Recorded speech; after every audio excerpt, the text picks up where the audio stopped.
What can 160 years of experience teach you about the future? A lot, especially when it comes to protecting what matters. At Pacific Life, we've helped people and businesses confidently embrace the future with life insurance, retirement income, and employee benefits. With strategies built on strength and trust, and a promise to be here for you today and tomorrow. Ask a financial professional how Pacific Life can help you today. Pacific Life Insurance Company, Omaha, Nebraska, and in New York. Pacific Life and Annuity, Phoenix, Arizona.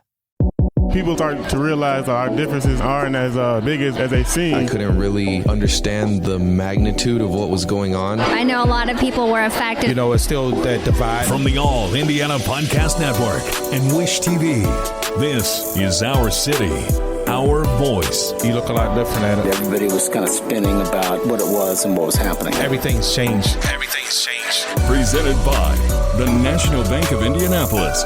All month long here at Wish TV, we are celebrating Black history and Seeds of Freedom, the spiritual roots of the American Civil Rights Movement. It is coming to the Circle City this weekend, and here to tell us all about it, we have Deborah Asante, who is the founder of the Asante Art Institute.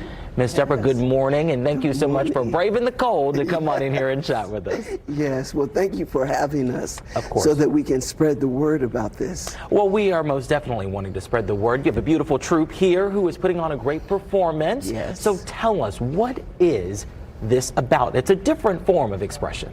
Well, we're using spoken word, dance, and vocals to educate and entertain around the theme of history. And the full title of the piece is Seeds of Freedom, the Spiritual Roots of the American Civil Rights Movement. And it was born out of, I'm a storyteller, and I often go into the schools and I run into young educators who will pull me to the side and say, you know, I'm having a hard time in my classroom teaching this subject matter. And I thought, what is a good way of giving people a platform, how to lean into the voice so that it's not beating anybody over the head or making anybody feel ashamed, but it's just stating the history.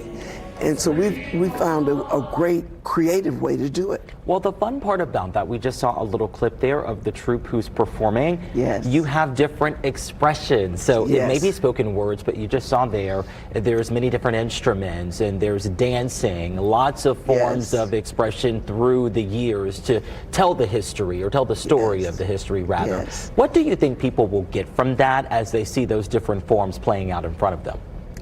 Well, it is a way of being imprinted with knowledge in a very easy way. You know, you're being entertained. You are there and you are being treated to wonderful voices. And then it's poetic, the way that the words are given to you. So these are ways of washing this history over you in a way where it's not a heavy lift at all. And I'm really grateful to Indiana State Museum for this partnership, because this is the second year we've done offerings for their students that come in for field trips. Now this Sunday is a community showing. Oh, wow. Right, Sunday at 4:00 at the State Museum. It's families and everybody, but every month until May, we are doing a Friday morning for students to be bussed in that are visiting the museum, and they get a chance to see this piece that enlightens them about history. That is wonderful that so Yes. many students get access to something like this.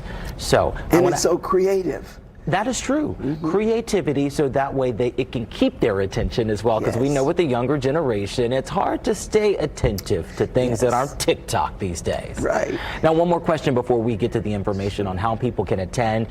Obviously, this has gone into its second year, and hopefully many Yes. more years to come. What do you hope that people will take away from this? Well, I want them to feel more comfortable with knowing the history. A lot of times we feel like it's not important to know what happened before, but if you don't learn the lesson, you will repeat the class.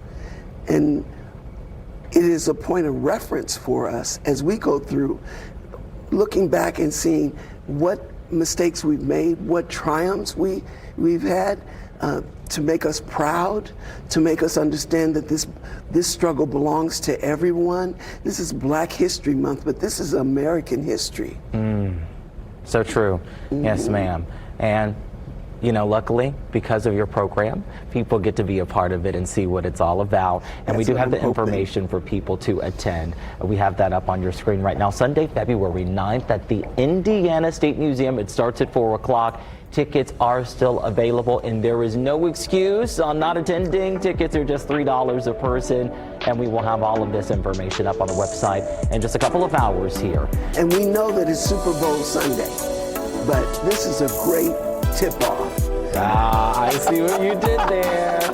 Oh my goodness, we have to have you back again, Miss Deborah. Thank you so much for stopping by. Discover more at wishtv.com. And when you follow Wish TV on Facebook, check out more podcasts from the All Indiana Podcast Network now at allindianapodcastnetwork.com.